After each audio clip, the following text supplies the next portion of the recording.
NDC for Niama Yabato Aba and someone make a kaya and Niama ye na me share yen your bema samijim fino. Let me feel cross over Pamome. Oh, the body guys so moody na chikrabe piam say, Mameko. But Onya botre na me chiano. To be chiani we no sha says o to me for. Abusuamuntie ni ye.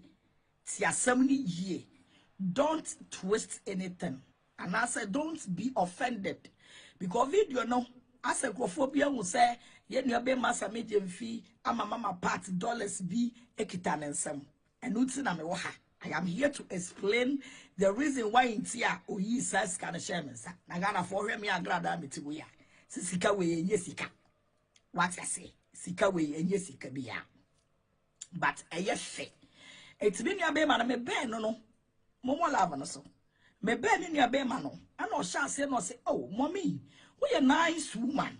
Na send you we a friend send you would see, and send you yam who social media when this was she, who did ya term, who conto qua, any adiano, chasso, jaisanto quano. Now we a fedodo, a chance any man we owe social media sono. Na sakra na we ya would be by me papa oluma so. What I say, would it be by me papa oluma JM so? Na dear pa na JM dia ye untia. Utimi at this hour near my ye by JM so. And I'm so brassa me fi. JM as some normal kind, and ya no cray. A ye preaching, and I be preaching ye. And a bloggers, a good try ye. And almost de quiet de say as a midi DJM at some. Na no crano. Mon penny phone back frame me. Emma me be video e correct yes mean the DJ am sem because obi anu say JM or da makoma so pa me pena sempa na NDC e da makoma so eti abra me kan say NDC e da makoma so no e na obi sa me say ye nua be ma ona bo se me demfi e na obi sa me say na say NDC da wakoma so a e ba na say ne ye to aba Utimi betna ase ebe ye dede ema ba wo mea ebe ye ba wo mea wini wo na wo ka kire me se NDC da wakoma so e na me se me ka kire me se same honorable ade ba ku eye me ja e wo makoma mu abusua bolavo no so ade ba ku ye me ja e wo makoma mu na de na ye me ja wo makoma mu ne se me do NDC papa me we NDC mu fiti me nkwala brem amabusuafo nyina ye NDC fo ami si me fie kase ewo obo Agada Love Palace efie no na me na mu da na me na fie no mu da na me tsena mu da me wie fie no foforo no na mo ba be ye election na mo ba ye election no mo nkrofo ni bi e baye ano mo ba be ye politics o mo ba ye work ewo the whole house no commit media rent over like millions of dollars no bundle be 1,000 come the rent wo now so e san say me do JM na me do NDC party ti me di fie ni ma wo mu free eyi makuma mu se di be si bia no me di fie na ma wo mu o mu fanya politics Sade ebe ya se Nyankopon ya dom ne nyina bɔ mpae ne papa JM etimi wi ne a menso me fie na me dia mo dia ye politics no a wo mo bedam free for 4 solid days because mo ba ya woda fie da bi kura ba Wednesday almost getting to 1 week ya mama Christiana Wuni eka ho bigger quest eka ho Kuma Wood Stars a wo mo ye campaign ma NDC nyina o mo ka ho me di fie ho ma wo mo free amanjo mo kapre because na ye nyina ye bua ma JM atimi aba momo love no so 1.4k momo love no so emame because ni me suma ho de ametimi de aboa wo underground me ye t-shirt e de bua nkrofo eye me bebia me ya sorry MP omo wo ho me bua wo mo underground me ye niam bebre e de bua JM na de tie ne se abrantie bi ye de asama to me so na brantie no ede ne nkwa ekotwa so ekobu odua ede maame abrantie no so ye obi a wo ye MPP ni It is a brand and a quiet side and then quite to saw my media. Not as a member Muammedia Boa NDC, a car, my bo, a mu t-shirt, a my year, a mu Miami TV station, Madame NDC 4, but now me TV station. A year campaign di my JM, my Jew BSC coming on airtime free at the year campaign. Oba Miami status wa. Me post to JM. Abrane ye and some many ye near be Masami Jemfin, a kind of make catch on no. Adia be bad TikTok. Na Sami Jemfi any pebia, I have respected him today because me share a buffon near maybe a my je etia NDC. And so Sami Jemfi to me about tre etia menumun sema with me and a drivers no and then a bodyguard and then a police phone in our mudina chino. Omo pentama move car no but was a mon chain. I mean tia grada no wasem. Mean tia grada akuma swasem. And I'm saying Mr. Jemfi. Adia be ba our TikTok. Na ye share ni power dono. Me share ye the JM ni D kind. Over the weekend, Ghanaians were subjected to a disturbing video showing Mr. Sami Jemfi, the National Communication Officer of the ruling NDC, and the acting CEO of the Ghana Gold Board, casually doling out bundles of the United States dollar to a known controversial figure, Evangelist Patricia Odro, aka Nana Agrada.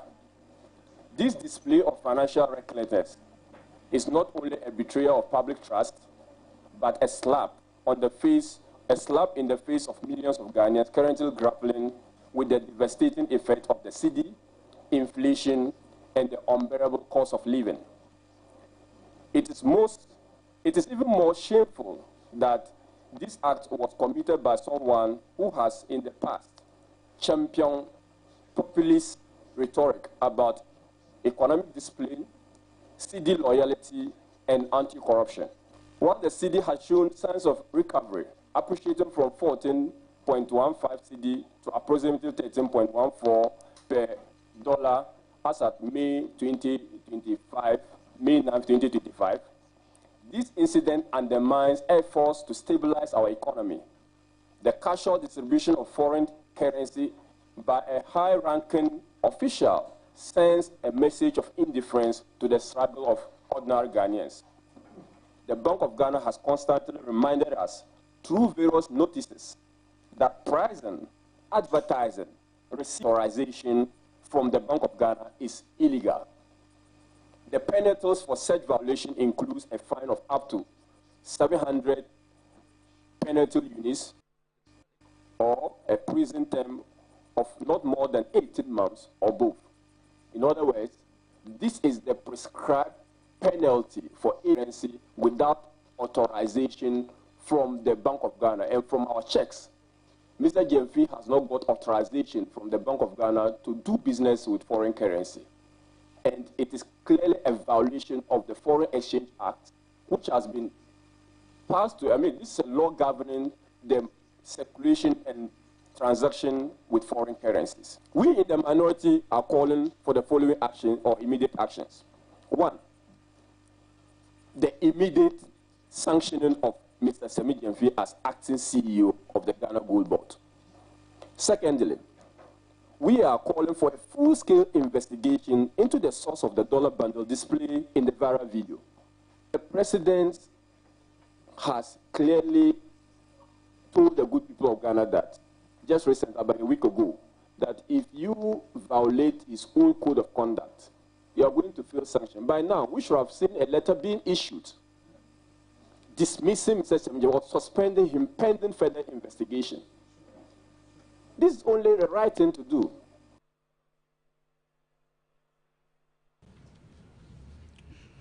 We also call on the president to immediately interdict Mr. Sami Jemfi as an acting chief executive officer of Ghana Gold Board. Or at least, he should interdict him pending the conduct of the investigation by the criminal investigative authorities of the state. We cannot But remember, when huge sums of money, and this is the principle here, please let's pay attention. We cannot but remember that when huge sums of money was reported to have been stolen from the residence of Madam Cecilia Dapaah, a woman who had worked in high places for over 40 years before the incident, had been NP since 2001, as well as a deputy minister and also a minister. And she is married to a well-known rich architect and a consultant, well-known, with nearly 60 years experience in the profession. She was made to resign. This principle is cardinal. Under Nana Addo Dankwa Akufo-Addo, a similar issue happened. Madam Cecilia Dapaah was made to resign immediately by the president. Investigations were duly conducted by the OSP against Madam Cecilia Dapaah and her husband. After what the OSP described as 7 months of extensive investigation and 4 months of collaborative investigation, it concluded that their investigation did not establish any evidence of corruption, corruption-related offenses, or procurement breaches against the suspect. We require the same standard to be applied here. You will recall that in the immediate aftermath of the emergence of the video, Mr. Sammy Gyamfi promptly issued an apology in which he expressed regrets over the matter and took on board public concerns raised overseas. A day after that, the chief of staff summoned him to the presidency to learn about what transpired. The invitation was honored by Mr. Sammy Gyamfi. He indicated to the chief of staff what his side of the story is, what explanation there is for what we all saw in the video. At the time, President Mahama was out of the country, so he had to be briefed on the discussions held with Mr. Sammy Gyamfi by the chief of staff, and he has been briefed. Now, the view is that to begin with, the presidency acknowledges Mr. Sammy Gyamfi's immediate act of contrition and the acknowledgement of the need to be taken on board.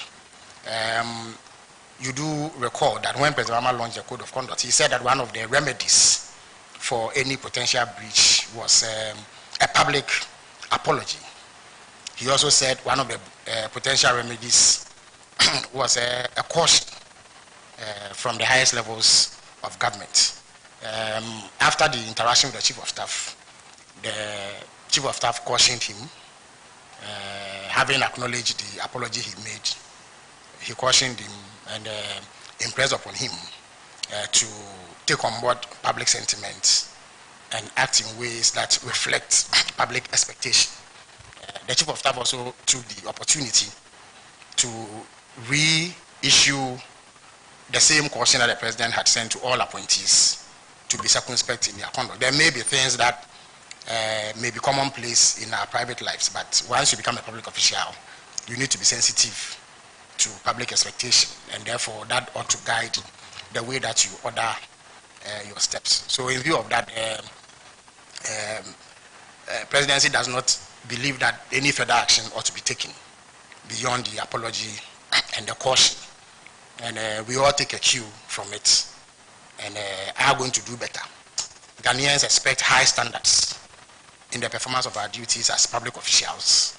We remain committed to meeting those high standards to ensure that we deliver the best of governance to our people who have been long suffering in the last few years under poor governance. I think that whatever has happened is a lesson to all young people in public service, that it is immaterial what your intentions may be, however kind you are, however good you think that your intentions are. It can turn out that when the public are not or when the public is not comfortable with you, they are simply not comfortable with you. And so this has to be a lesson to all of us in the manner in which we carry ourselves out. Because, and you see, anytime I come to Good Morning Ghana, by the time I finish, there are my party people at the car park waiting for me. Sometimes they even know my car. They are standing behind, by my car, asking for all sorts of monies. I could be a victim in any of the days when you are giving money to someone. You may not know who is videoing you, and they will say that Beatrice is sharing money. So maybe going forward, this should be a wake-up call to all of us. But the most honorable thing is that the young man, Sammy Gyamfi, has not come to justify that this amount is money I can afford, or it is my money, or if you do the conversion, it is 13,000 cedis. No, we are not hearing the defenses. And you know the beautiful thing about this?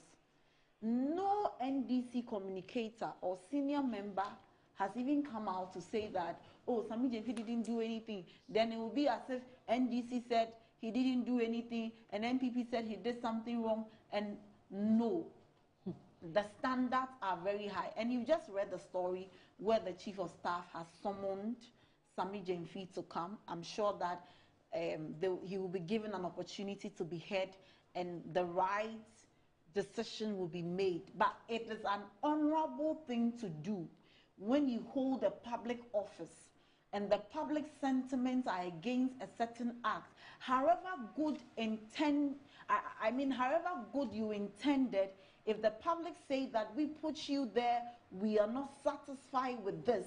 And on this note, let me also commend NDC members. You see, the NDC members have shown us that they are not autopilot members.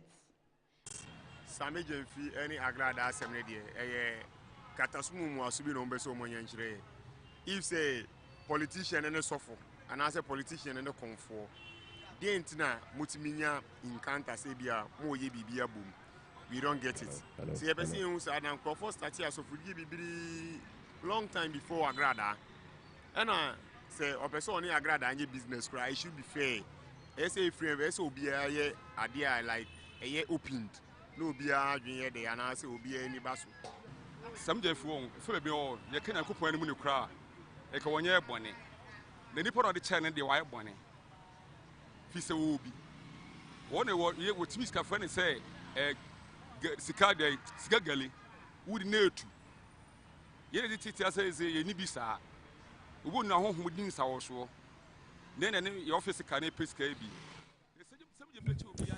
Hello, good morning. Thank you very much for joining us on Inside the Pages on the Metro Television. Yes, as you do know, as you're aware, the acting Chief Executive Officer of the Gold Board, Sammy Gyamfi, has been pardoned. As far as the president is concerned, there isn't any reason for any subsequent disciplinary action to be taken against them. So basically, go and sin no more. Well, this follows the video that went viral. He was gifting a self-styled evangelist, popularly called as Agrada, some undisclosed amount of dollars, and that sparked public outrage, legitimately so, because a lot of people felt it was not in line with proper governance. The optics were not good. It was unethical. You would have thought that this matter would just vanish or would just end there. But the minority says, Lala, we're taking this matter a bit further. I'm talking the New Patriotic Party.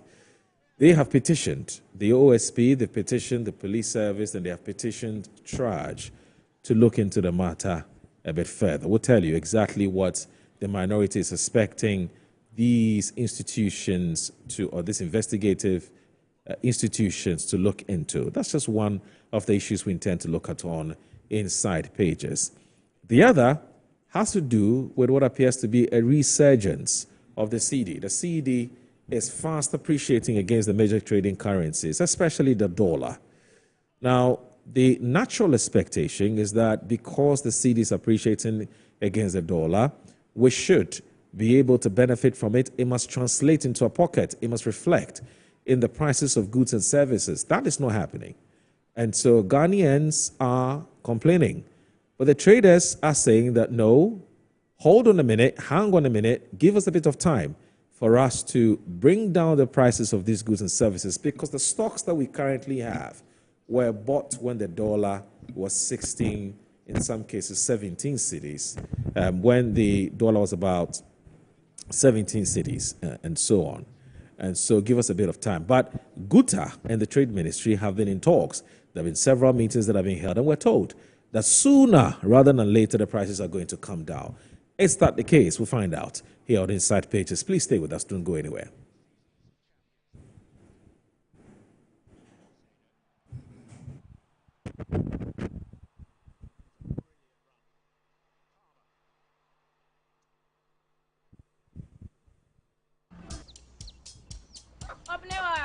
Mommy.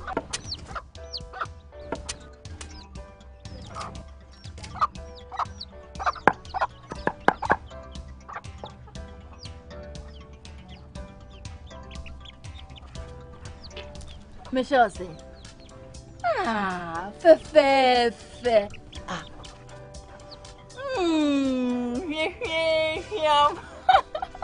Different era, better result. Time has changed and time has brought Kel Charcoal Toothpaste.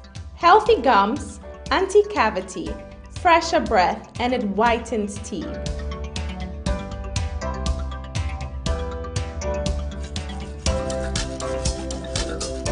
Kel Chocolate Toothpaste. Sankofa. Yenchi. Kel Chocolate Toothpaste. Happy smile. This advert is FDA approved. The Ghana Celebrity Impact Awards, GCIA, is an annual award ceremony that recognizes and celebrates the outstanding contribution and impact of Ghanaian individuals, corporate entities, and celebrities. It celebrates Ghanaian philanthropy, promotes social responsibility, empower youth and community development, and celebrate achievements in giving back to society, thereby fostering national pride and unity. Here are the nominees for the Impactful Celebrity of the Year 2024 Female Category: Nana Mama Brown, Jackie Apia, Nadia Buari, Denta, Yvonne Nelson, Martha Ankoma, Juliet Ibrahim, Bella Mundi, Hamamat Muntia, Dinah Hamilton, Ohineyiri Gifty Auntie. To vote for the Impactful Celebrity of the Year 2024 Female Category, go to www.GhanaCelebrityImpactAwards.com. For enquiries and table reservations, call 053-755-0058 or 053-753-5390. The Ghana Celebrity Impact Awards is brought to you by Visa Key.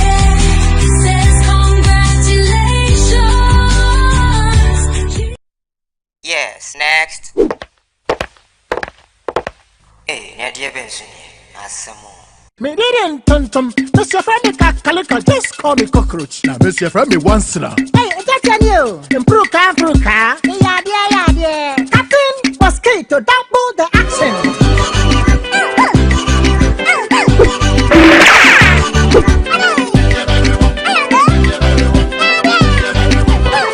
Me did this sasso spray. Miss your friend is sasso quell. Yeah, go to my sasso new.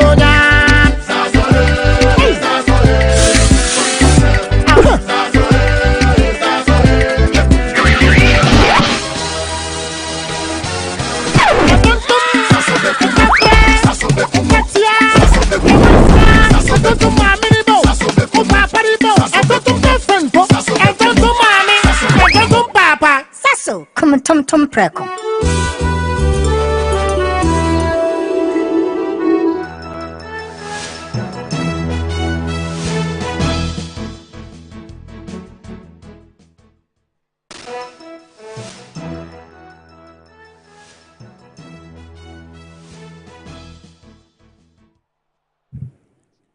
All right, so joining us this morning for what promises to be a very interesting conversation is I have four very strong and able resource persons to join us, talk about or to have a conversation about these two issues that I've raised on the show. This is Inside Pages on Metro Television. So joining us this morning is Dr. Dickson Adumako Kisi, who's a former member of parliament for the Anyaso to constituency. Good morning, sir. Thank you very much for joining us on Inside Pages. Thank you. It's been a while. Yeah, you've been out and about. Oh, sorry, your mic is off, I'm told. Yes. You've been out for a bit. Yes, I've been incognito. Yes. Observing from a distance. Once in a while, I do communicate, though. Okay. Yeah. How's life been like since you ceased to be a member of parliament? Well, it's a return to private industry, and also, in some ways, it gives you a different freedom. Though you are belabored by some of the engagements you had prior to leaving office, people still visit you for all kinds of things. Once in a while, you have to remind them that you're out of office. Besides that, I think that some of the key things never change. You still want to push for development of your local area. It can't stop. I mean, it's something that, we all, as residents of wherever we live, wish that we see development in our local area. So this is more like a moral duty. Yeah, so that one won't stop. Okay. I mean, it's that same drive that took you into office. Right. And I don't think that can never stop. That fire will continue to burn. And I think that it also gives you the opportunity to do more homework in terms of paying attention to governance and seeing how things played out and what you could have done differently and all that. So time for reflection, isn't it? Absolutely. Time for reflection. Do you miss being a member of parliament?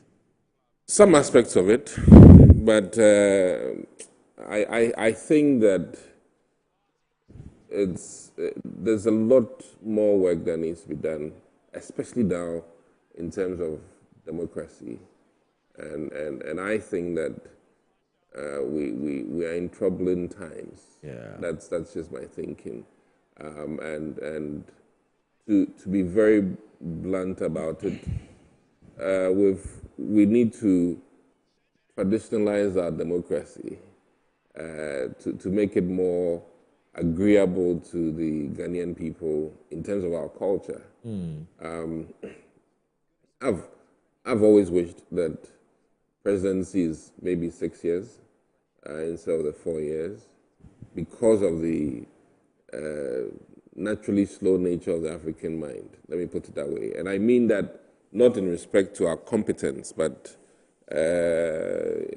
to engage a woman in Ghana, you know the processes. Yes. And to engage should be 1 week in Ghana would take you, if you're not careful, 6 months. 6 months. And those nuances affect our productivity.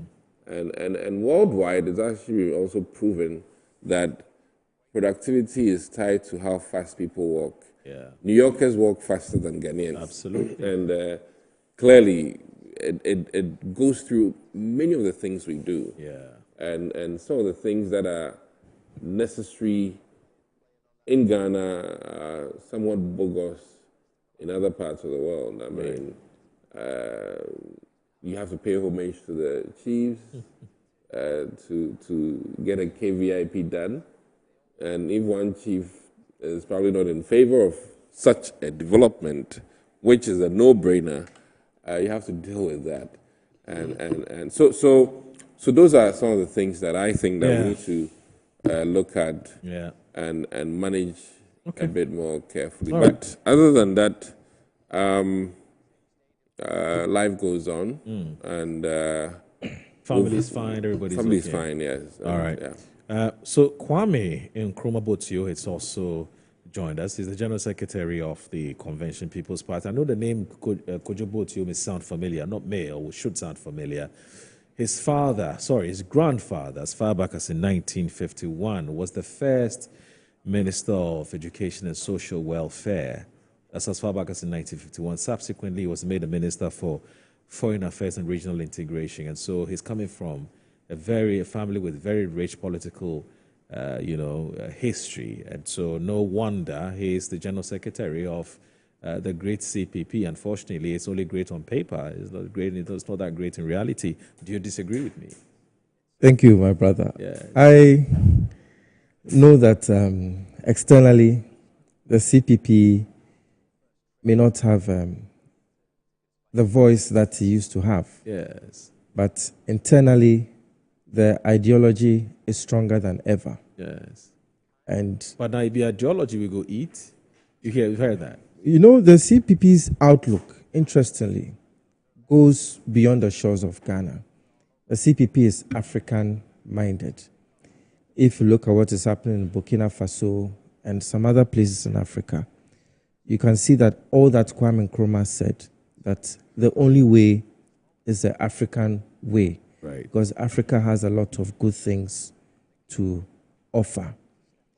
You can see that manifesting now amongst the youth of Africa. So as much as CPP may look like a dwarf, what we set out to do 76 years ago will be 76 on 12th of June, 2025. You can see it rolling out ahead of you. CPP is not a party that is about the party. It's a party that is about the people, the country, and the continent. Okay. And it is obvious that as small as we may seem now, what we set out to do is actually working. Okay, that's right. So quite clearly, the CPP is not ready to accept what some people are saying is the reality of our situation, which is that Ghana is now a duopoly. It's NDC or NPP. The rest will just remain on paper. PNC, CPP, GCPP, all those parties will struggle to really, make any significant inroads into Ghana's political space. But he says, look, they have a strategy, and so we'll see how it goes. Also joining us is Mr. Fred Agbenyo. He's the Honorable Member of Parliament. And again, we should stop calling people Honorable Fred Agbenyo. That's not how it is said. You say Mr. Fred Agbenyo or Fred Agbenyo. He's the Honorable Member of Parliament for the Guan constituency. So some small tuition for you on Inside Pages. We want to be different from the rest, so we teach small. He's the Honorable Member of Parliament for the Guan constituency. He's a very good friend of mine. He's joined us. It's been a while. Boss, how are you? Your food looks really good on you. I'm buying the food. You buy some for me. Good to see you. Good to see you. Good to see you. I've missed my big brother. I thought I was going to meet him in Parliament. A man I admire so much. Yes. He said he's going to full-time medical practice now. It's a gentleman person, and yes. I thought I was going to meet him in Parliament. Unfortunately, he hesitated before we entered. It's a pleasure to sit around the table with you. CPP. Anyway. My brother. Yes. I think that. It's a no bagawaya. He was just telling Well, we just have. That's Dr. Kojobosio's grandson. We just have to face the reality. Nkrumah never dies. That is true. The philosophy lives on. The ideology lives on. Surprisingly, when you travel out of this country, you notice that there are other people who even celebrate Nkrumah's vision and ideology than we do in Ghana. I was in Guinea-Bissau a few months ago, and I was wandering around, just appear by a secondary school, Kwame Nkrumah Secondary School. I felt so proud and so happy that I was Ghanaian in Guinea-Bissau right here.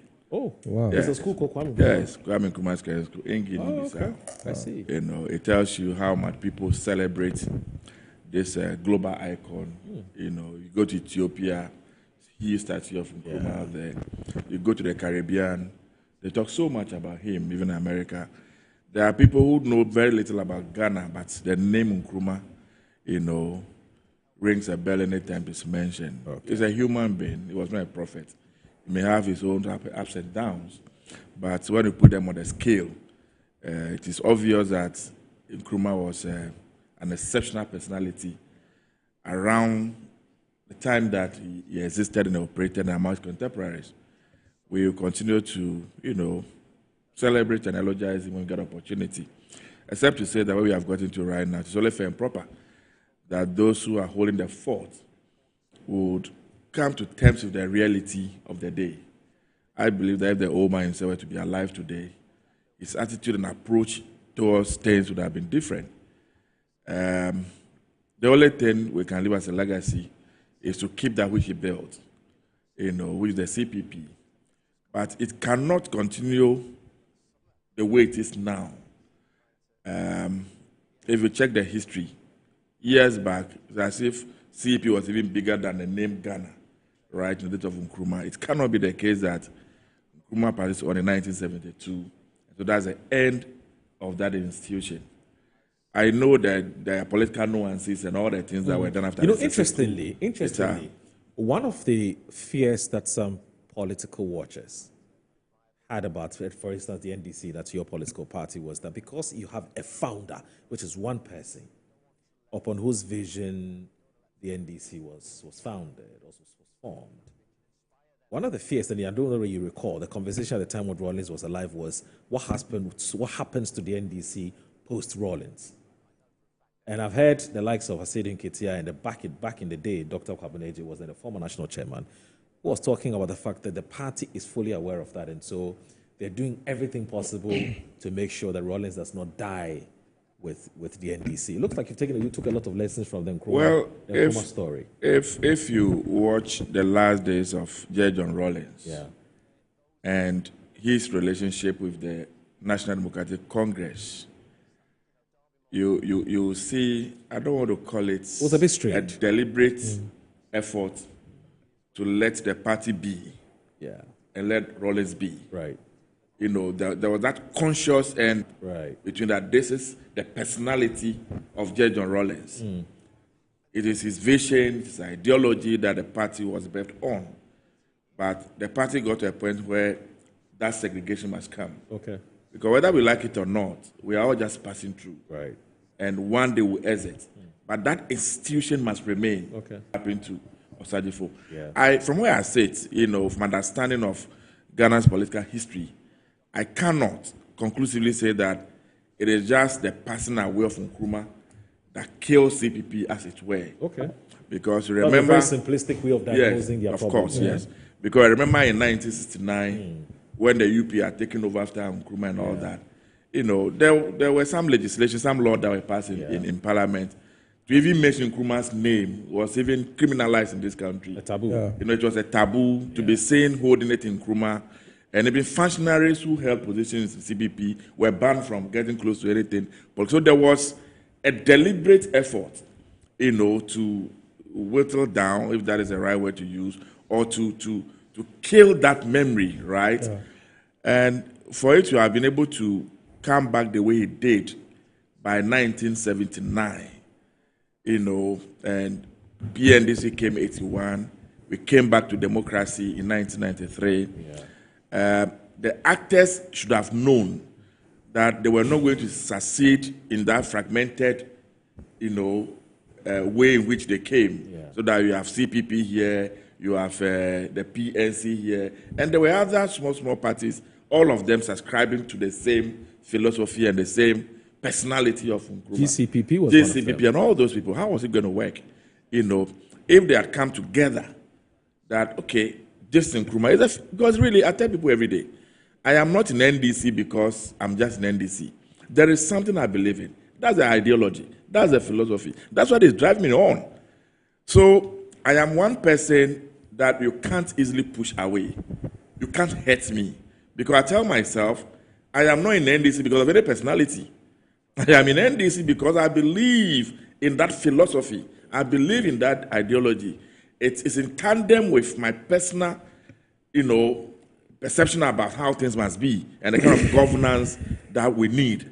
And so that is what is urging me on. Okay. You understand? So there should have been that time where they should have come around the table and say, you know what, let's forget about whatever differences we have, whichever way we view things. If this is the philosophy that we believe in, let that be the driving force. Let that rally us. Let us move in unison, and that they couldn't do. Okay. And that's why we are here today. Okay. Because go and check the trajectory from 1993, the number of seats even they had in Parliament, all the CPP parties. Significantly, they were building up. Today, look at them. Nowhere to be found. Okay. So I wish to add a few things. In fact, I have a question for you. Actually, I didn't greet my okay. Let me greet the good people. Very important. Of yes, one. Of the Republic of SAR. Yes. I chose to call it SAR. How far is that advocacy going? Say again. You said you were going to petition the speaker to have a critical look at this Guan thing instead of Guan make it SAR. Well, I sought some education on it. Okay. It's not necessarily about the speaker. Okay. It's about getting my stakeholders down there and I know everybody to believe that which will sell us more is SAR and not Guan. Yes. And that we have several Guan communities across West Africa. Yes. And so when you say Guan, people are not too sure who you are referring to. All the way to Winneba. That's right. Yeah, can you imagine? All of them, they are Guan, generic. right? It's so generic, right? Yeah, it's too generic. But when you say SAR, that is the abbreviation that represents our traditional areas.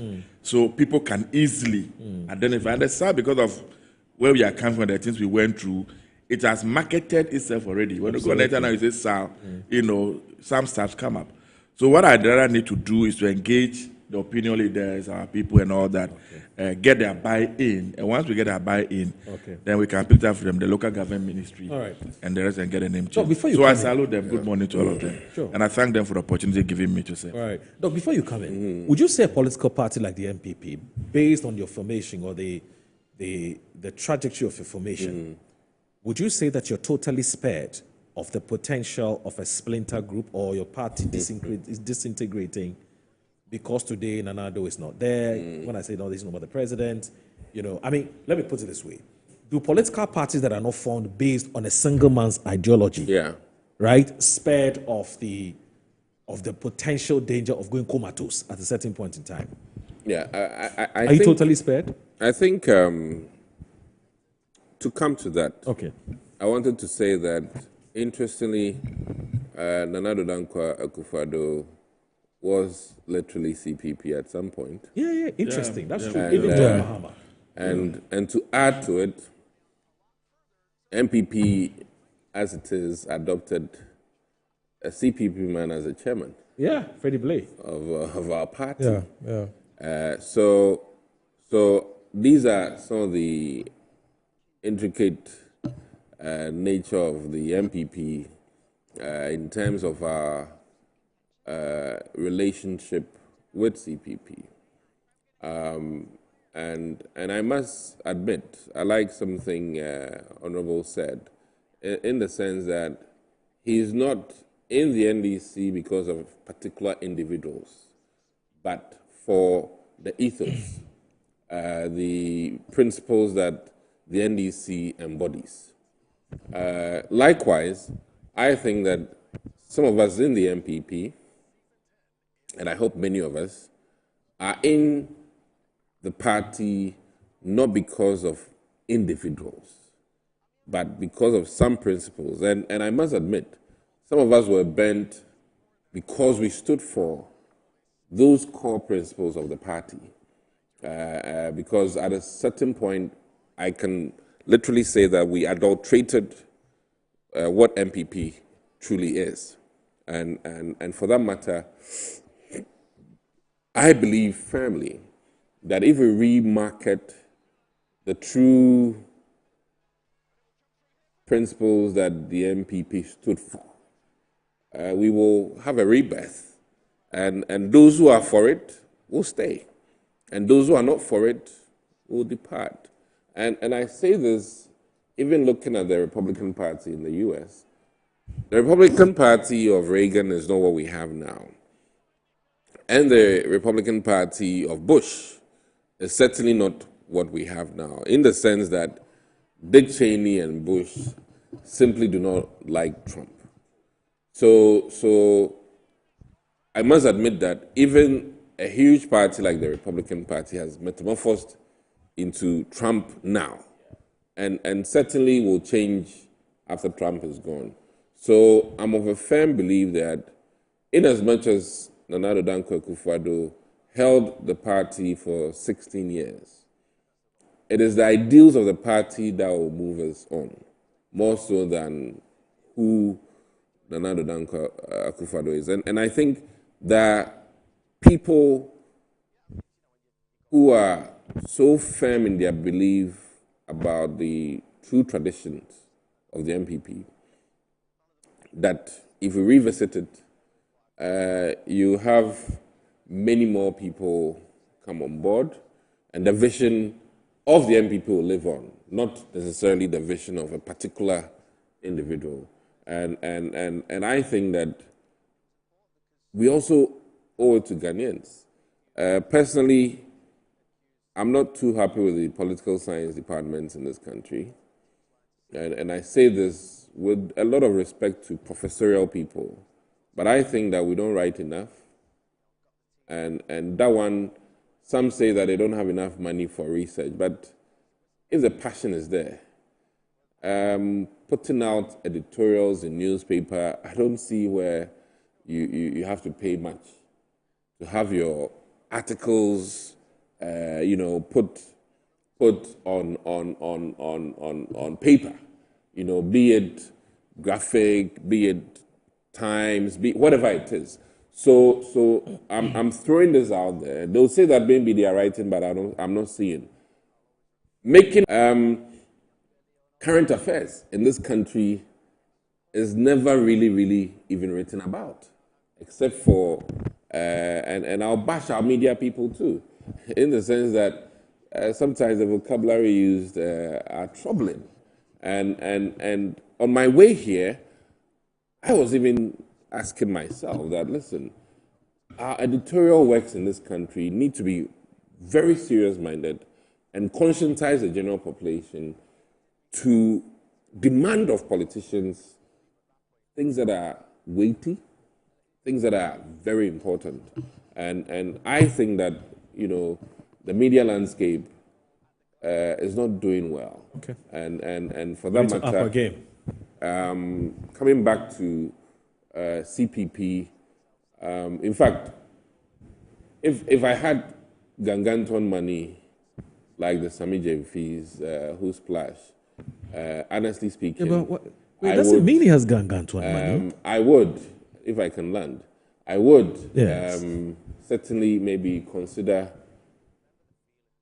buying CPP and having them join the MPP for life.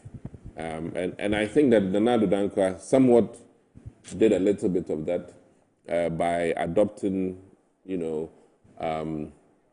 Freddie Blay and maybe in the future. And you never say never.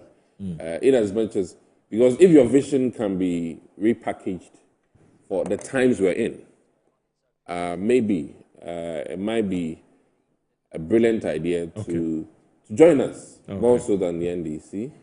And listen, both He's parties. making a pitch. He's making a pitch. Both He's making a parties pitch. certainly. Respond briefly when Yeah, you- myself, I have a beautiful response back. Both parties certainly respect Kwame Nkrumah. Right. And with the greatest of respect, the blurt by our most recent running mate is not the picture of the entire party. In fact, I must admit, people who know me, yesterday I had Kwame Nkrumah as my status on my WhatsApp page. And I say this because we unfortunately in Africa or in Ghana, listen, by now, Kwame Nkrumah's mother's house should be a place where students can go and A tourist site. we're not doing these things. You see, and when you go there, you get paraphernalias that are representing Kwame Nkrumah, books on him, and this is how we imbibe in people very important traditions. And unfortunately, we are not doing that. So we are left to the mercy of, the Westerners. All right. But I must say that these are some of the things that we need to. And for lack of a better word, what we have here for his monument, that is good. The mausoleum. But people travel from India to go and see Gandhi's home in South Africa. You understand? And it's a tourist program.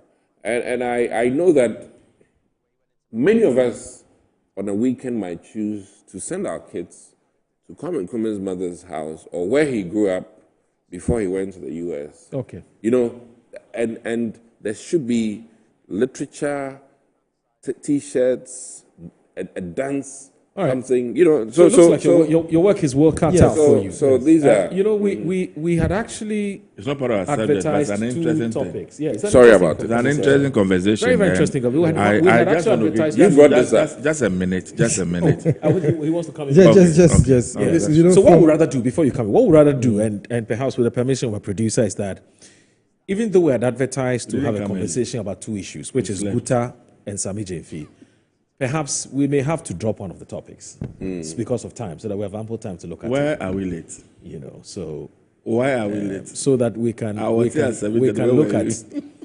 look at one of the topics and perhaps. Would you respond? I'm a very democratic host, so I'll ask my viewers to decide which of the topics they would want us to look at. Whether we should look at bread and butter issue, or we should look at Sammy Gyamfi, because we don't have all day. But the next one I want to, we'll try. You still want to look at both?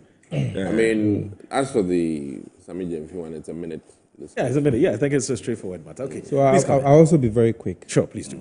From the submissions, right, you can see that Doc and Honorable really love the CPP.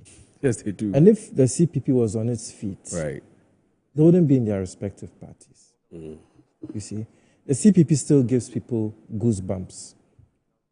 And all they've said are things that the CPP has taken into consideration and is trying to overcome. And Doc said something very important, that we can't be at the mercy of the West. To paraphrase, the CPP's problem is not merely internal. The greater part of the problem is external.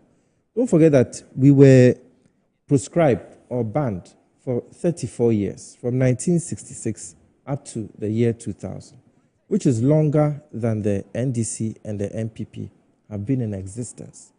So the problem is Herculean. We're only allowed to use the name in the year 2000. And even in 1979, when we came as PNP, by 1981, there was a coup and we were out again. Yeah. And in 1992, the Nkrumah's tradition actually helped His Excellency Flight Lieutenant J.J. Rawlings with the NIP and others. Remember, President Rawlings' running mate was from the Nkrumah's tradition. You see, we could have chosen to go our own way, but at that time, we looked at what Ghana needed, and we went with the NDC. So it wasn't that we didn't know what we were doing. We always, sometimes selflessness can seem like a curse. We always look at the national interest and the continental interest first. But I assure you that we are having some internal reorganization, restructuring, and very soon you are going to see more of the CPP. And very soon we are going get to some seats in Parliament. Yes, we will do that. We will very soon we'll get some seats in Parliament to contribute more to the discourse, and even eventually be the ruling party in the country. To be honest with you, I am not a staunch believer of this duopoly that we seem to be creating in this country. Especially when we talk about multi-party democracy. I am not a fan of it. To the extent that we are in power today, and so somebody can think that, well, even if you go out of power, by the next 8 years, automatically, you are coming back to power. So people get political power, they mess up, they do all the things they want to do, believing that we don't have any other alternative. And so when one party comes, by 4-8 years, they become a bit unpopular, they'll go out, and we are going to come back. But we have a strong third force that when you lose political power, you can go and stay in opposition for 16, 20 years. I am sure when you are given the opportunity, you will serve well because you don't want to go and remain in opposition for that long. And so I believe in that. The point Doc made about, the academia not writing it now, the media, blah, blah. Really, there are a lot of literature out there, materials out there, but what do you want to read? People ordinarily would expect that these are neutrals, these are people who are supposed to feed us with objective literature. Often they are not able to take their biases out of the things. Okay. And so you pick a piece you want to read. How can you do political science? And be neutral. No, you pick a piece. What I mean is that there will be issues. So let's discuss the issues, right? There'll be issues that you can talk to in a certain way. It is so skewed that when we start in the thing, if you have people like Charlie. Yeah. Like, so that way you know where the person belongs. You don't want to, I don't know, but it's what it is. The last one, to suggest on a platform like this morning, Doc, that the CPP, if you have money, you buy the CPP. Please. No, the CPP is bigger than any amount of money. I beg. 2, the CPP cannot be bought by anybody. And if CPP will align with any political party, it can never be the UP tradition. Anybody within that tradition. Never say never. Anybody within that tradition who will contemplate a thought like that. We've already had a chairman. Nkrumah's curse will come upon a person like thunder.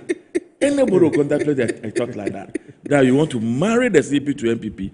Why, Freddie Blake, I don't want to talk about personality. So, anyway, if you think he was a CPP person, fine, that's fine. If you think that they came to join your party as a CPP, somebody really believes in CPP, that's fine. I don't want to argue about it.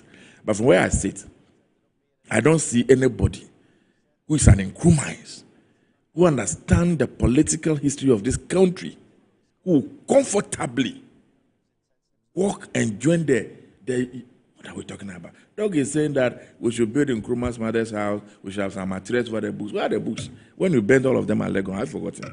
But forgotten our history. There are a lot. I mean, I know if you are, but I'm saying that if they were interested in reading those books, you know what they did? University of Ghana. Yeah. Ghana's premier university. That Nkrumah can hold claim to. That somebody not too long ago was trying to use some Machiavellian way to even change the name, But we resisted and we succeeded. Because Ghana is bigger than any personality. If they stood there, they burned everything in Nkrumah. We know the history of this country. And I think what we need to rather do, Doc, and all of us, I think we are shaking responsibility. The new generation, they don't know much about our political history.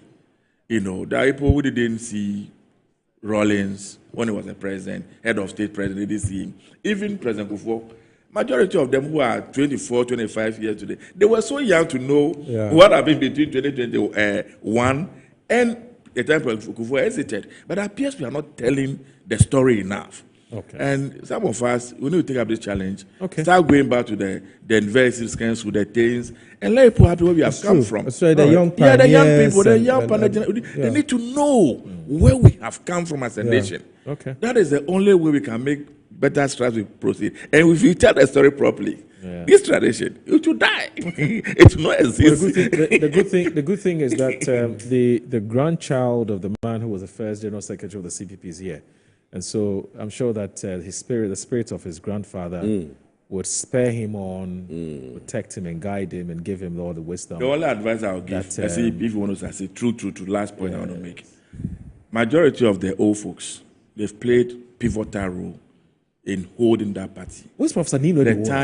He's part of a leadership. The time has come. He was at some point was a general secretary. Yes. Let me just land on this. The time has come for them to take a back seat. Most of those old folks, Professor Do now, the time has come for them to take a back seat. They should just be counseling but advising from behind. If you really want to get a CPP, you need a new generation. You see, our generation, unfortunately, for whatever reason, we don't read a lot. Come back and bring my so we'll be having our elections this year, and we'll have more youthful people. Okay. So this is just a stopgap. All right. Okay. So the conversation we just had was actually a stopgap because it wasn't meant to have been had today. The two topics, as I did mention, is about the Sami Jammeh. Nature has a way of controlling. Yes, you know what nature was. Yeah, I know. You're right. It was supposed to be the Sami Agrada Gate. When I was leaving the house, I was like, what is this Sami issue that we come and even discuss? This beautiful Saturday morning. There's no issue there are lessons there for everybody. There are lessons there for everybody. I mean, after every show here, I know the number of people who accost you because they don't need one form of help or the other. If somebody takes a video and sends out and creates a certain impression, I don't know if I can start this conversation. Yeah, because for instance, Yes. your point with this Sami Gyamfi matter has been that we are not having the right conversation. You are more interested in the breach of his privacy. True? Well, you and I have not had that conversation. Maybe Well, I've read I something. do my said research before somewhere I said. I do my research. So. You see. But is that the case? First of all, I sincerely want to commend Sami. Okay. That after everything, not long after, he was very courageous, very bold. In less than 24 hours. Less than 24 hours. Yeah. He came out to say, you know what, if you are offended by what happened, I'm sorry about it. And if you read the piece that he put out, his total remorse was not necessarily because I believe that he did anything wrong, but because he belongs to a community of people. And when people feel not happy about one thing or the other, you want to reach out, you want to say you are sorry about how they feel about the whole issue. Maybe at the appropriate time, you want to talk about it. But you see, what is killing this country and holding us back is that we, the politicians, is the fact that sometimes we are just not sincere. We are very hypocritical. We don't speak the truth. We pretend everything has become political football.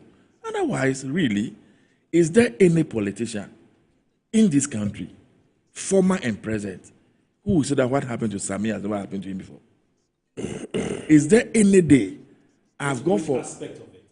I will explain. I'll land there. Yes. I mean everything that happened to him. Is there anybody? Is there any day doctor sitting here has gone for any social program, be it a church, a funeral, a festival, what have you? And walked away free. And walk away freely. Even by the time sometimes we finish radio, TV programs like this, people are already standing outside there waiting for you. You go to a church, by the time you are moving, people are standing by your car. Let me ask you this. Do you honestly think if Sami had given 100 Ghana, 200 Ghana cedis, this would have been a conversation? Hold it. If Sami, you see, Doc, forgive me if I use this example. If I walk out of this studio and Doc comes to me and says, oh, Fred, I need to go and do something, maybe health is whatever it is. There's an emergency. There's an emergency. And I need some support from you. I can't reach up to my wallet and give Doc 200 Ghana, 400 cedis. You look at the personality involved and the circumstances. Once you have, you give more, unless you don't have at all. That's not the point I'm making. My question is a reference to the currency, even if it was $50. I will explain. Listen. Yes. Sami attends a program. He finishes, was walking away. Then, as usual, people rush on him. Those who want to take a picture will take a picture. Those who want to have a word with you, have a word with you, blah, blah. Then just before you enter into your car, somebody says, Sami, oh, baby mommy, like we always do. Charlie, baby mommy, and then Sami enters into his car, turn his back to the people, pick his clutch, open the money that was in there. He counted and was given out. Somebody stood far off, put a camera on him, recorded him. Like you said, we are not interested in the fact that the fellow rudely, interfere with his privacy. That is not a concern. Because it can happen to any of us, right? He gave the money to this woman, whether she's a prophetess or she's a deitist, I don't know what she is. She's an evangelist. Or at least. That's why she's Reverend. Don't do that. She's Reverend Agrada. Please. I know her in two ways. Everybody can repent, I agree. Well, I know her in one way. I know her in Which two other ways. one? The other way, I know she was a fetish priest. She used to be a fetish priest. That's what I'm saying. Yeah, I don't know. She's now an evangelist. I'm not people are watching. Her followers are I am watching. only saying I don't know where she belongs today. Here, All I'm saying is that I don't know whether she's a fetish priest or she is a prophetess. Whatever she thinks she is, she knows. She's an evangelist. I've just told you. Do you She's Pelisiama. You are a Muslim. Be careful. Okay, all right. You are a Muslim. Be careful. Now, the woman now stretches her hand, pull the rest of the money from the gentleman's hand. I don't remember what would have happened if Sami had resisted. I will not even give the other money to you. Not even that a video camera was on him. Yes. If Sami had gone to this funeral, opened the roof of his car, and was doling money out, or was holding a bundle of money, standing in the crowd, and was giving out to people, we'll have a conversation. that something went wrong. But the circumstances, now you are questioning the currency. Yes. First of all, is there any law in this country that prohibits anybody from holding another currency? If I'm here today, I'm a member of parliament. Parliament is sending me on a trip outside of this country. They know our currency doesn't cross our borders. And so they will not give me our currency. Automatically, they'll give me some dollars as my per diem, my hotel, whatever it is. Because you're going to spend it in another I'm going to spend another country. Now, when I've gone and returned, Doc knows that nobody will go out there and eat all the per diem. And so if I have a few papers or pages left in my car, I'm just giving a hypothetical situation, right? And somebody approaches, and that's why the only thing that is left. And I gave it out. Really, until recently, all of us around this table, Fred, and then people even home. Fred, You know what people were are doing? you honestly saying that with Sami's experience in the socio-political architecture, or the socio-political makeup of this country, and here I'm talking about our politics and how our society, how our society participates in the kinds of politics that we do, and the clientelism and the rent-seeking that we do, are you saying that Sammy Gyamfi does not know that if he goes to a program like the program he attended, nobody will approach him and say they want whether 1 Ghana, 2 Ghana, 3, some kind of a favor? Are you saying he doesn't know this? He That's knows. number one. Number two, Yes. all of us know that when we're going for programs like this, we would put some small, we call it coins. Because apparently you guys are public figures. I mean, nobody comes to me for anything because I'm not yet a public figure. But you and Adoma Kikisi and perhaps Kwame Botiu are public figures.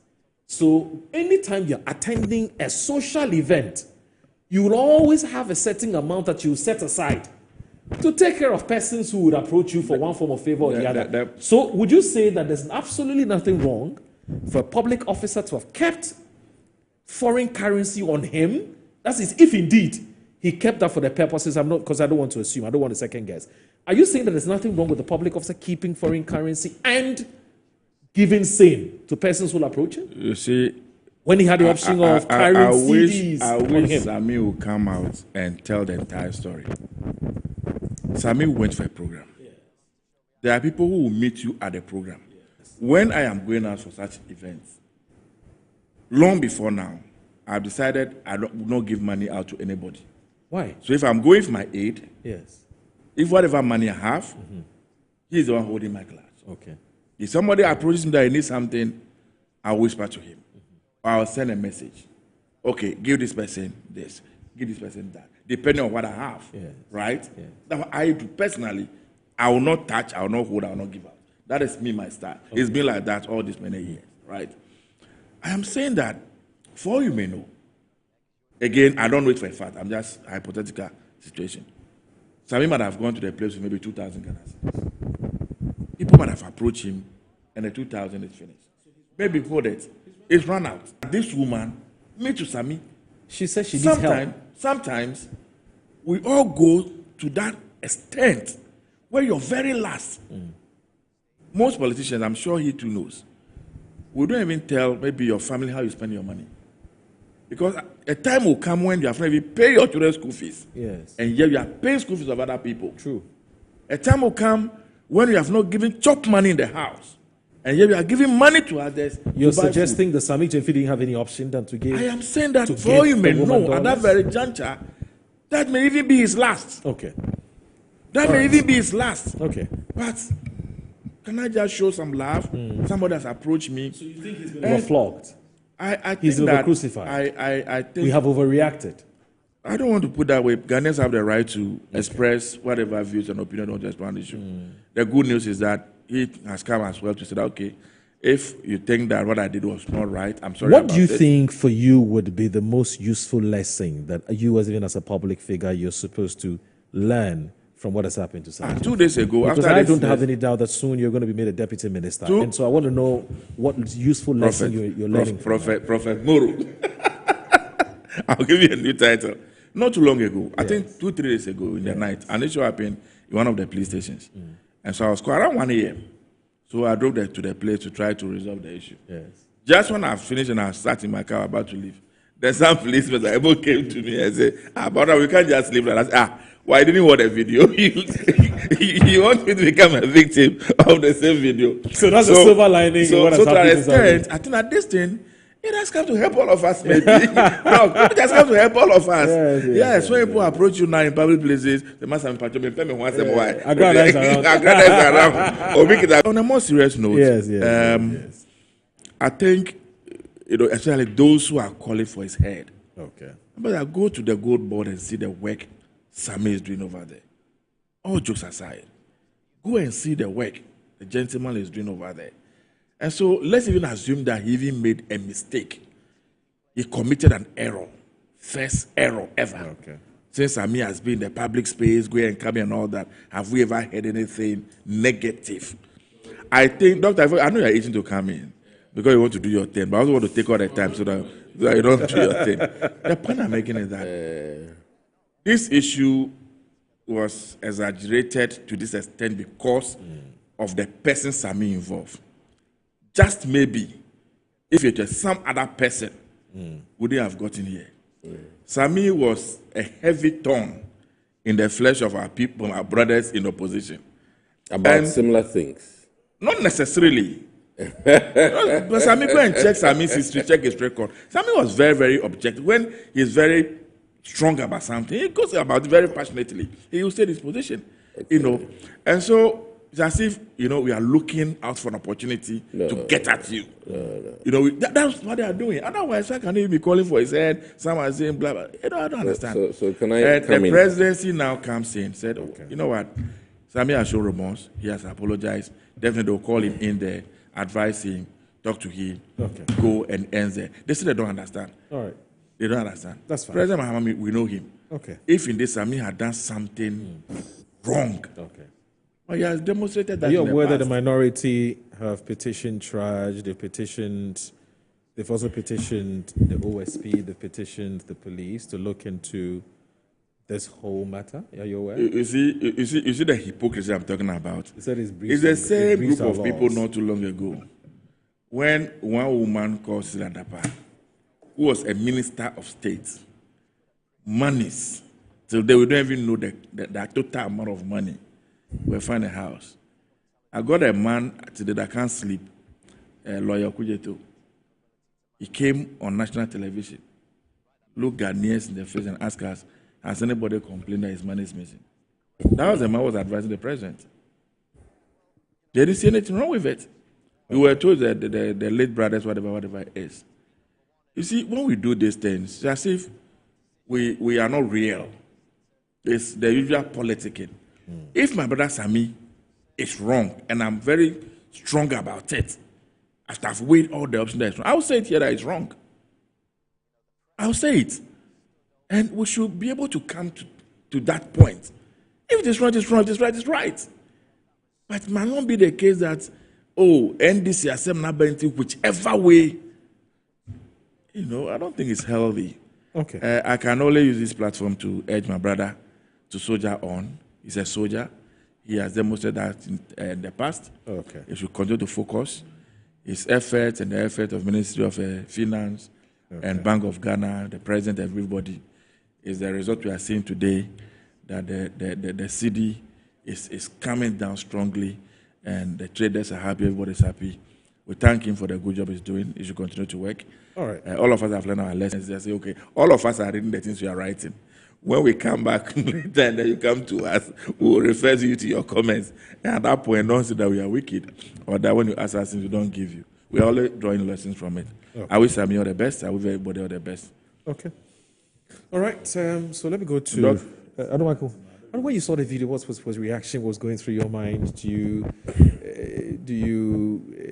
Were you one of those who thought that he should be? There were all kinds of sack him, suspend him, and some say let it go. I mean, it's not actually wrong. In fact, you see, let me be quite frank with you that it's not the act, but it's the personality.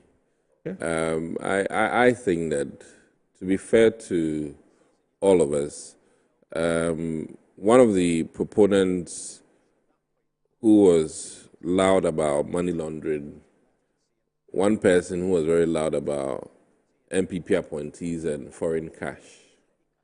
And when I say foreign cash, I'm saying dollars, pounds, euros. It's Sammy Gyamfi.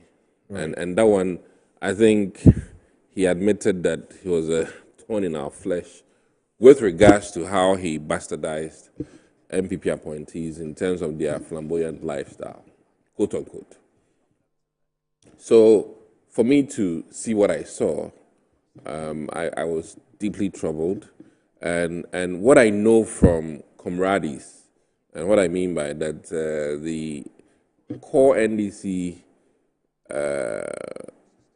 principles, which were borrowed from Chile, which were borrowed from Cuba, that's not how cadres behave. So I'm no cadre, but I know cadre when I see cadre. And I must be very generous and say that that is not what the cadres I know. I've traveled with some. Okay. And I've been with some. It's not a traditional admire, but when I see a cadre's behavior, I know it. And I must admit that when I saw it, I was like, whoa, this is not probably agreeable by the laws of cadreism, or shall I say the code of conduct for cadres. So that was, for me, troubling. And then, if I can also add one key thing, that it's not even about Agrada, but like I said, this is Sammy Gyamfi, who was, as it is, bastardizing the likes of Cecilia Dapaah. And I think Nana B brought our attention to something. Of all the noise Sammy Gyamfi has done, his intro to governance has been 4 months. Like, to have a very substantive position in government is 4 months, to say the least. We're looking at a career politician of about 40 years. When I heard Cecilia Dapaah's name, that was Kufuor's time. And even then, let me be very open to Ghanaians. Most of Kufuor's ministers were people of high repute when it comes to entrepreneurship. People who had had powerful careers before coming into politics. So if you look at the background, the length of service of about 4 decades and the monies that were found in her house, just oppose that to 4 months in power, that is where then people are like, this gentleman who wasn't born when Cecilia started making money, bastardized her. And today, within 4 months in power, he's flaunting. Listen, even the car. The difference. Even the car. Can I? I think you know. Yeah. I mean, even the car. For me, I mean, let me be frank with you. I didn't know the make, but when I saw the car, I was like, So you don't know the make? Oh no! You don't know the age of the car. You just know the interior of the car, and then he's an automobile freak. Have you seen the car he drove here? You haven't seen the car he drove here. Let me just say that I was like, whoa! He's a car freak. And let me add this, that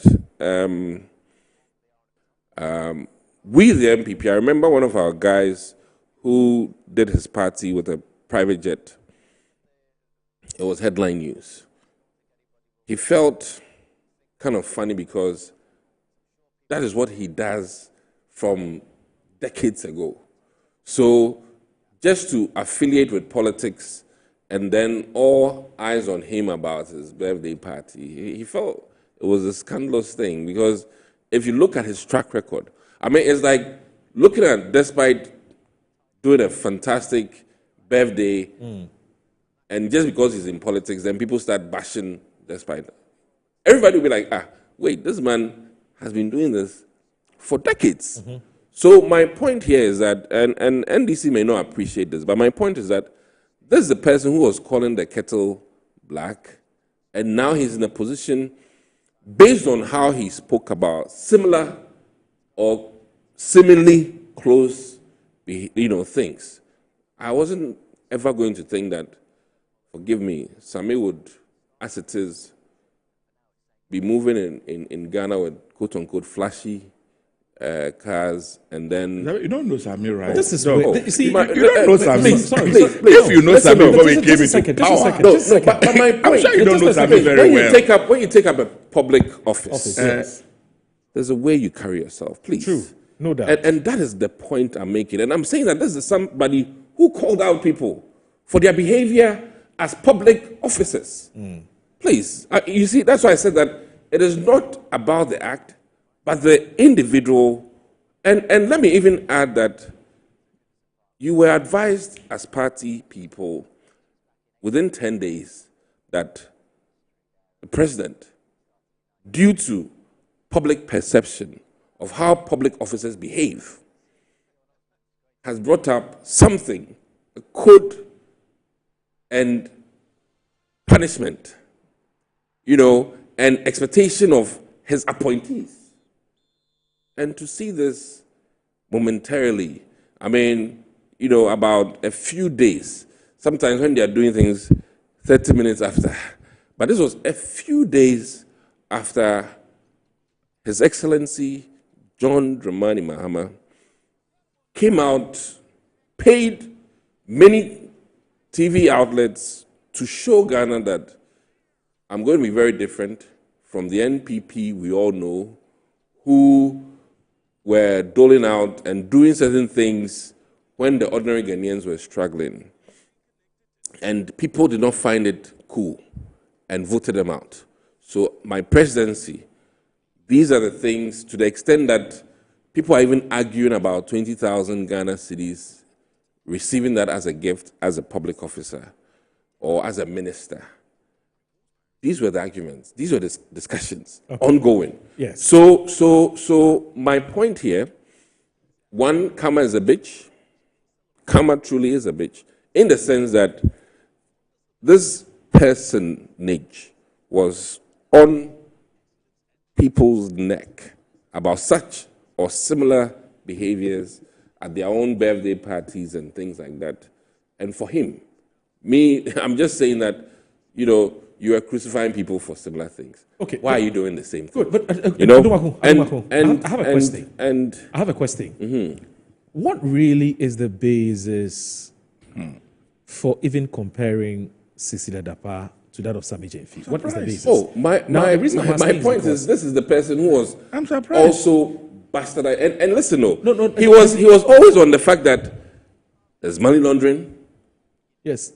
Okay. So and listen, if it smells like it and looks like it and quacks like it and my point is that, are you waiting to see him give out $10,000 before you then come out? The thing is that the tolerance that I thought Mahama was bringing to the table for such behaviors, based on what I saw him do on TV about 5 days prior to this incident, I was like, whoa, this will literally disseminate Sammy Gyamfi, in the sense that he might be the scapegoat that Mahama will use to really tell Ghanaians that he has no tolerance for such conduct, no tolerance for such behavior. What did he do? And establish it. You see, perception means a lot in politics. That's true. And we cannot discount it. Because I'm like the first time I saw the video, the things that ran through my mind were not necessarily MPP. But as an ordinary Ghanaian, knowing Sammy sitting upstairs from here, bastardizing the use of even dollars. And I remember how they said that this is why Ghana's currency is damaged, because people are hoarding in their, now it's not homes, now it's cars. You understand? Flashy cars. So now that you see you are in office, you may have gotten away with a lot of things. But the key point here is that, listen, the Canadian Prime Minister lost because they said he used the country's private jet for his private business. There's no way you can tell me that the former Prime Minister could not afford a trip. But the point is that once he becomes a public officer, the way and manner you conduct yourself ought to change.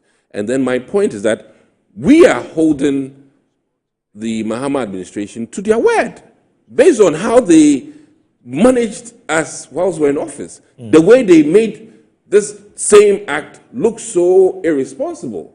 So don't talk different when the as it is, Fidieno, a Soa, Usunko, a Jawa, Usunko. NDC must admit that, listen, when we were in opposition, all of these things, that's what the MPP did. We were bashing them, making it look unacceptable. But now that we're in power, you can't compare we think that it is what? Acceptable. No, you can't compare the things you did to this. Listen, no, you are only 4 months in power. Yeah. Please.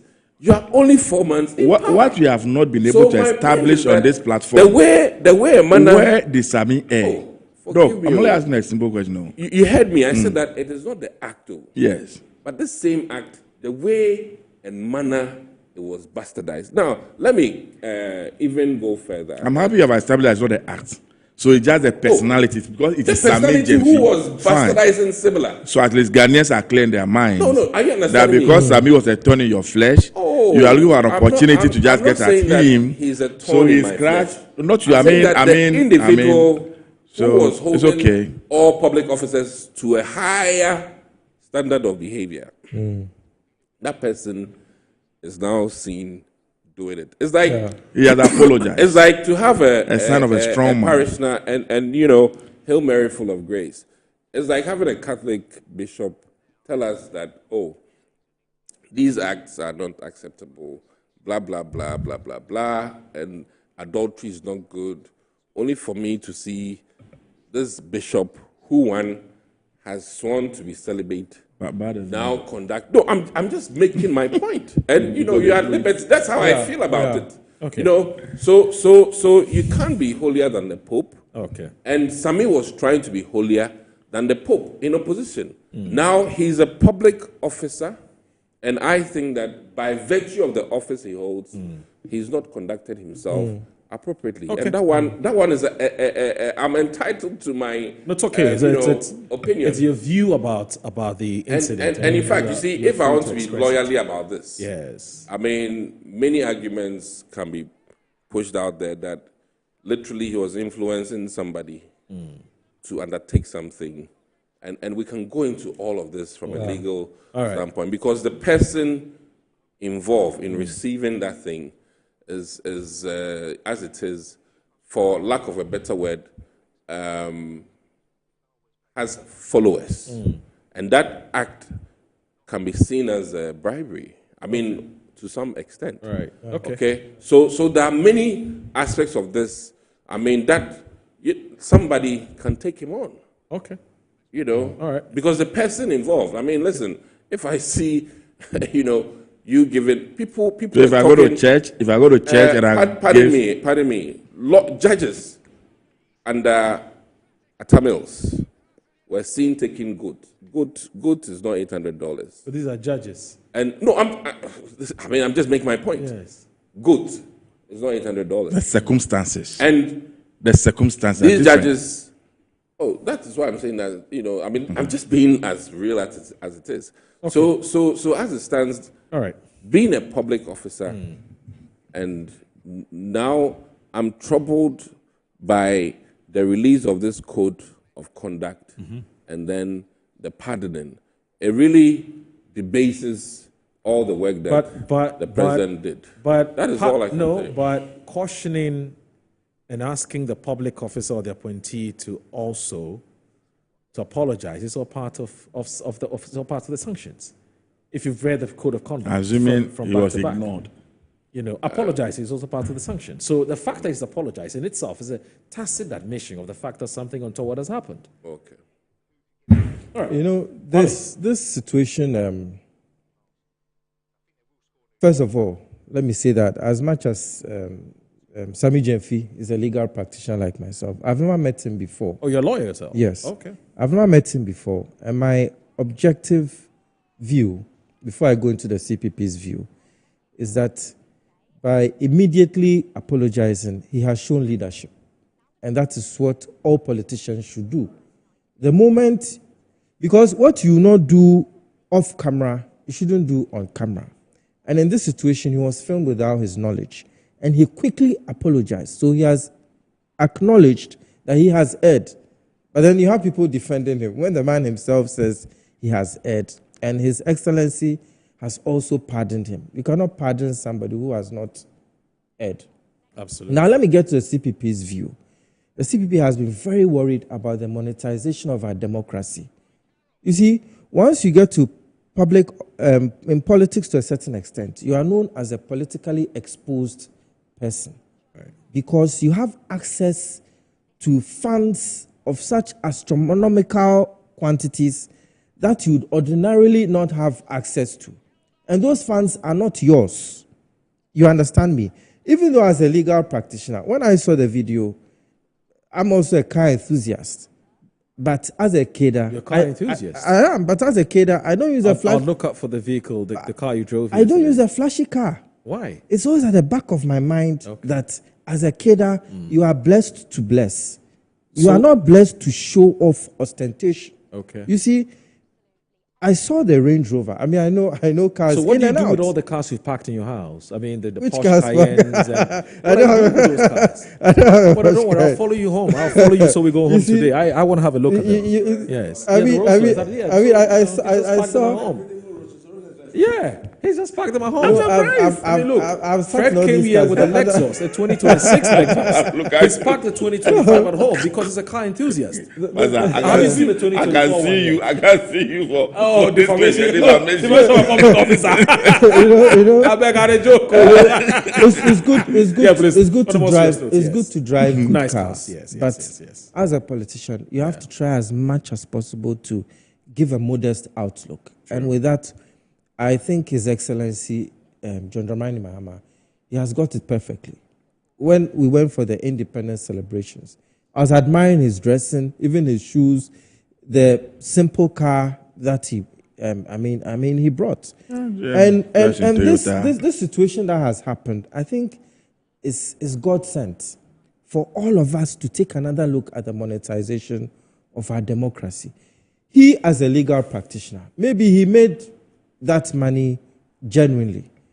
I mean, he can buy, I know young lawyers who drive bigger cars than the Range Rover that he was in.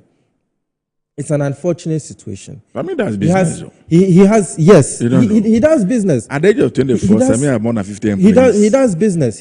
But you know, whether it's $800 or, $800 is 10,000 Ghana cedis. And for the ordinary Ghanaian who cannot pay even hospital bills of 500 Ghana cedis, to see 10,000 Ghana cedis being given just $800. $800 at the current exchange rate should be about 10,000 Ghana cedis, or even more. No.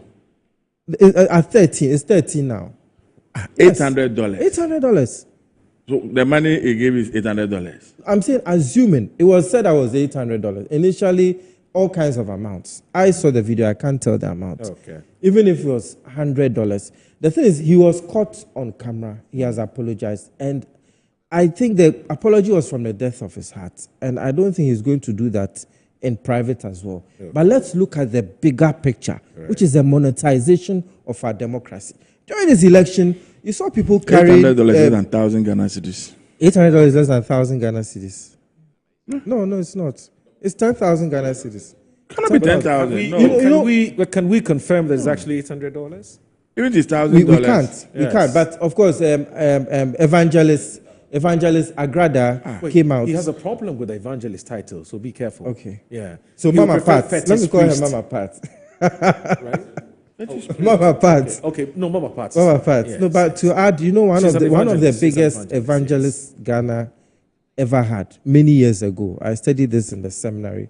Was a fetish priestess. I agree. You see, of Apostle Paul, I'm a Christian, But but when you see their deeds and everything, you can tell. So what I'm saying is that during the last election, you saw people carrying hair dryers, microwaves, fridge, freezer. We all the political parties, right? All of us, we the politicians, we the politically exposed people. And you said something very instructive that I was happy about, that you do not carry money on you. Sometimes people ask me for money, and I send them Momo.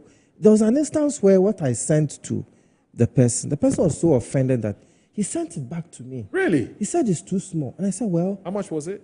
I can't see on it, but it was very small. Yeah, but I know you give big, so I'm surprised. I said, I cannot give you party money. Okay. And what I don't have. Yes, exactly. Yes. And as a legal... Yeah, but you're a successful lawyer. Yes, but I spread myself thin. Okay. I give where there is need. Okay. And at that point, that person was generally in need. Okay. But I did not have it. Okay. And I cannot take party money. Right. I cannot take state money. So we, the politicians, have to take another look at the ostentation we display, not only in our daily lives, but also during elections. Doc also made a good point that was the money a form of inducement. We know that Mama Pat has a large following in church. We know how sometimes the congregation votes according to how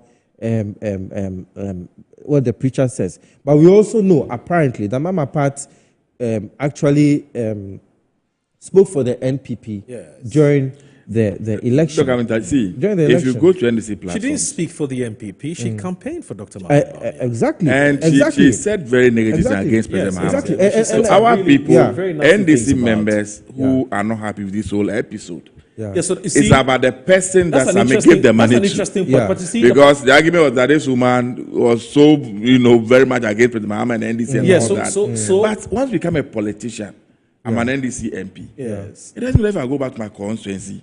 I'm representing only my party people. Anybody I talk can walk up to me. No. This analogy is a bit problematic. Problematic. You see, your constituents are not known. When I say they are not known, there's no, they don't have an agrada in your constituency. Hold on. Okay. Agrada is a known, kind of what you say. She's an evangelist, right? She commands such a large following. That's number 2. She's a socialite, number 3. Number 4, we know what her political stands are. That's true. As far as, our politics is concerned. That's true. Not even what her political stance is, but we've also heard the kinds of things that she has said about the sitting president. That's true. Now, I'm saying that I don't have a problem, like you said. Even if you say that, look, somebody has been so uncharitable or somebody has been so offensive towards the leader of your party, and yet maybe by dint of your religious stance or just you're just being you, which is that you're just a kind person, you want to say that, well, I really don't care what you said about my leader or whatever it is, but I'm just naturally a very kind person, so I will still take care of you. And you did that quietly. Nobody will have a problem. Secretly, confidentially, nobody's going to have a problem. Absolutely not. But once you do it publicly, and when I say publicly, no, first, hear me out, Fred. I'm saying publicly because you see, once you're standing outside of your home, it's public. I agree. So issues about privacy. If I'm in my car, no, hold on. Even if somebody sits in your car, it is still public, because the car is parked in a public space. Do you get the point? It's still public. Anything you do outside of your room or your home is public. Not necessarily. When I say public, you see, you're looking at public only within the angle of what people can see or cannot see. But I'm talking public, which is, you see, it's either your home or public. Okay. There's no middle ground. So the point I'm trying to make is this, that if you know that your party people are very unhappy with the statement, or let me just say her conduct in the past, of course, you should know how to relate to that person. And I agree with you. As for you, you're an MP. You're an MP. You have a constituency. Once you become a member of parliament, you can't discriminate. Everybody who is in your constituency is your person. You can't discriminate. But even with that, do you know that if your constituents know, the NDC chaps in your constituency know, that if you give them 1,000 cedis, you give the other person, the MPP guys 1,000, they'll have a problem with it? That's true. You see, but the leader we are following, President they will naturally not expect fairness. The leader we are following. What's the point in voting for you? Moro, the leader we are get the MPP guys to come and vote for you the next time. You know how people think. Moro, the point you are making is apt. Yes. No argument about it. But our You leader... didn't let him land. I like the part where he says he gives out Momo. Yes. I like Of course. I mean, a lot of people call. I hear Sami JMP is a very generous person. And I'm told too. I would say that from almost all the politicians I've met, they go into politics because of they have this selfless burden. It's a calling. It's a calling to serve. Seriously. I, for example, after Legon, I was working at a very good place, but for national service, I selected Upper West. I did my research, and I heard that was the most deprived region there. And that is where I went, and that is where I served. And I know that most politicians have a heart of service, but sometimes we get swayed when we get there and we see the money and the reaction we get when we give to people. You see, not to say that what he got was state money or not, but once you're a public officer, even if not for anything, remember how Flight Lieutenant Rollins, the founder of your party, used to conduct himself. Even the cars that were used by the state, they were very simple Pajeros. You see, this is a turning point, and this situation, I do not think he should be sanctioned beyond the pardon, even though NPP has the right to go to Sraj and other places, because there's a bit of an ambiguity as to whether he has breached Section 29 of the Foreign Exchange Act. I have the act here, and I've been reading over and over again. It's a 50-50 situation. So it talks about transaction, exactly. In the act. Exactly. Did what Sami JMP do with Agraga constitute an act of transaction?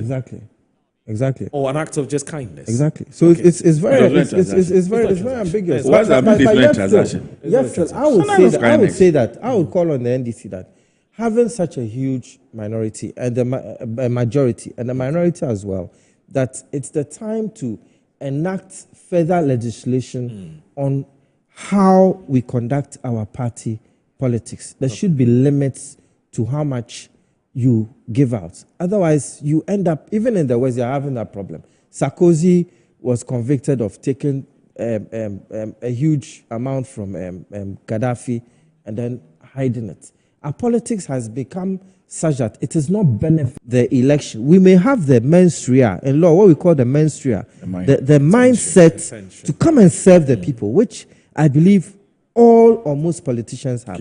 But our acts when we get into power is totally different. We are desperate to cling onto power. It's about time we legislate to put a cap on how Let me much. ask you, why are we always demanding monies from our politicians? And why are politicians always giving our money? And that's why when we started the conversation, I think you and Adomaki Kisi was talking about how unsustainable the kind of politics we're doing.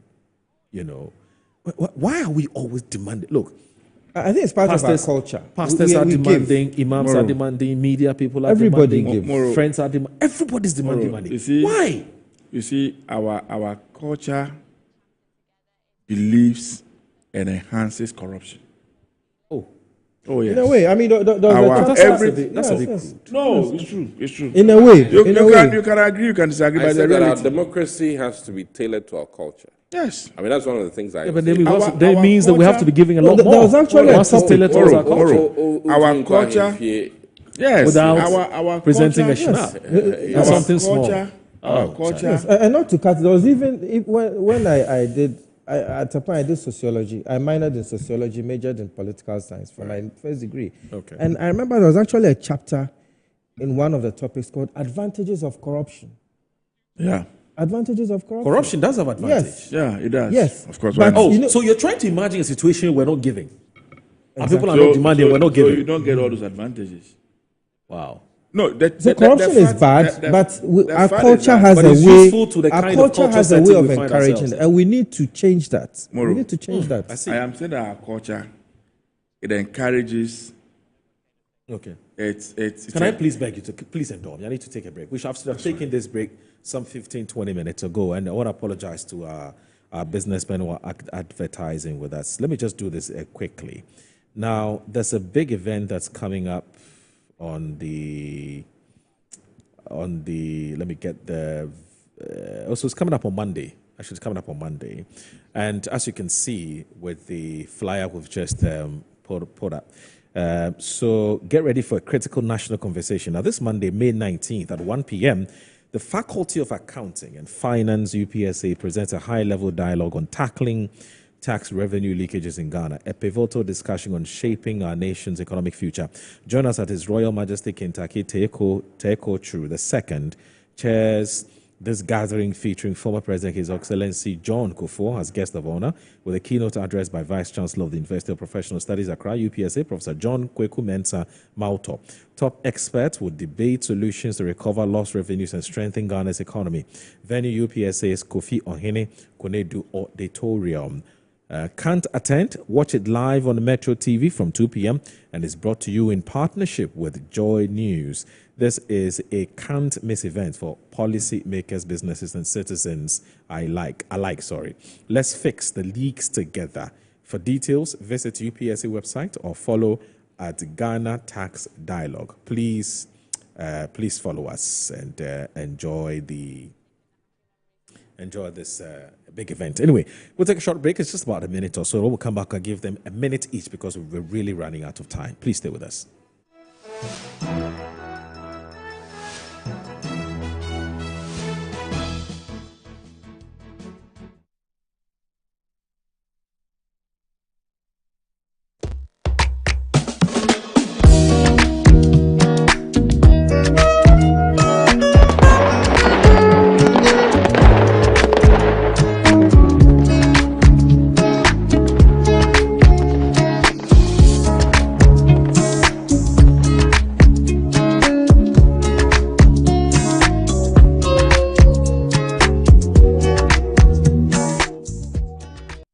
Poverty makes you do what you otherwise would not do. Wealth makes you live the way you wish to live.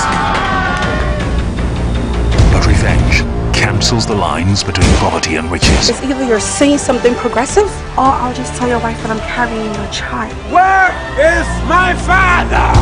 Now that he's coming closer to the community, Ajameje Nunu. My papi go forget your own plans, so I go forget my own.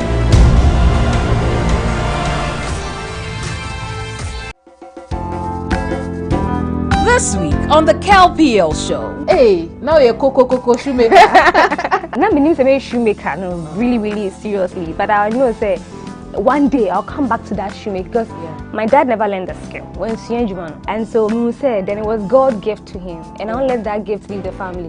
Because I see people doing shoemaking, almost they dredge, almost and all that. But I wasn't seeing results with my dad. Like, but I mean, if I enter into this field, I'll make sure I take the next level. Me fan say, Ukra. There are 500 Ghana cedis. Let us also kakra. What to kill kids kakra. The 500 cedis. Buy whatever you can buy. You don't need to have a lot of cash on you to stock and sell. And we can promise you, whatever you invest in Samara, gradually you grow and become big. The PL show is brought to you by Kel Charcoal, Kel 360, and Kel Kids Toothpaste. Kel, happy smile.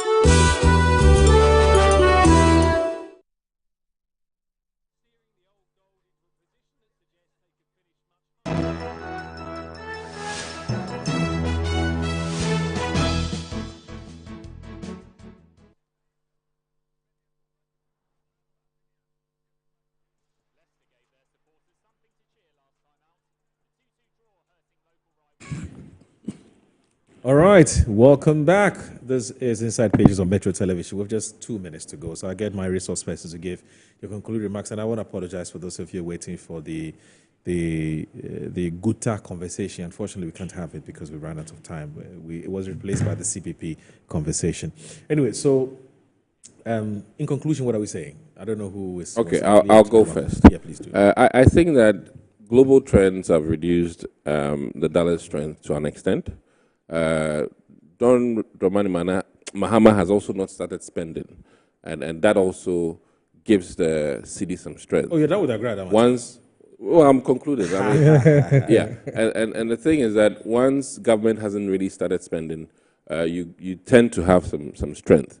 Eventually, now that MMDCs and all these things are being sorted, once there's capital expenditure, government is going for loans, we'll have some change in the dollar cedi equivalents. But I must say that certainly, just as the NDC reminded us in 2017, that it's their work that led to what we were gaining in 2017. I must say that gold, certainly having it in reserves, as we proposed, is working. And in opposition, the NDC did not understand it, but now they seem to be also ambassadors of keeping gold, and the relation between gold and cedi strength is becoming so obvious to both parties. Okay. More importantly, the NDC, and I'm happy to see that. Okay. All right. Well, I would say that I think so far His Excellency is doing a good job on the local level. The cedi is gaining strength. But as has always been the trend with the CPP, we always look beyond the borders of Ghana. And we would say that we should also look at the situation in Sudan, Burkina Faso. Are there any lessons we can learn from Burkina Faso with the way Traore is running the place? We can adopt it. Okay. And the lessons also from Sudan. Now I hear the warfare has become drone warfare. You have high-powered missiles and all that. We should also look at our domestic situation, the Baku situation. We should know that once it's happening on the continent, it can happen anywhere. Let's strengthen our security sector, and let's also see how we can help our fellow African countries. All right, our time is up. Well, there's fresh air blowing over Ghana. Everybody seems to be very excited, even though things are not at where all of us are expecting them to be. But the science looks very, very, very, very good. I want to commend the president. I want to commend the economic management team, the good board, for the work they've done so far. The only sad thing is that when you're in a government, you are doing well, so people to commend you, they will find other reason to give for which they are seeing the goods they are giving. All right. But when the same city start depreciating right now, they will come here and hold President Mahama, holds the finance minister, hold everybody. Okay. NDC is in power. Okay. Our currency is gaining strength. My only prayer, the 2 months ultimatum that was given by Guta, if they can do something about it. Okay, that would be great. great. 2 months, 2 months is too long a time. I understand the nuances of their issue, but if we can do the pride, but I think government itself must take the lead in that direction by reducing some of the charges, the charges that come from government, fees and charges. All right. I want to thank you very much, Fred Agbenyo is MP for Guan constituency. We're still advocating that it's made Sal constituency and not Guan. Kwame Nkrumah is General Secretary, Convention People's Party, and also Dr. Dixon Adumaku Kisi, former MP for Anyaso Otom. He's also a medical practitioner, and also Vital Sazim. Unfortunately, he couldn't join us because of time constraints. But my name is Awudu Moru. Thanks for watching Inside Pages. Bye-bye.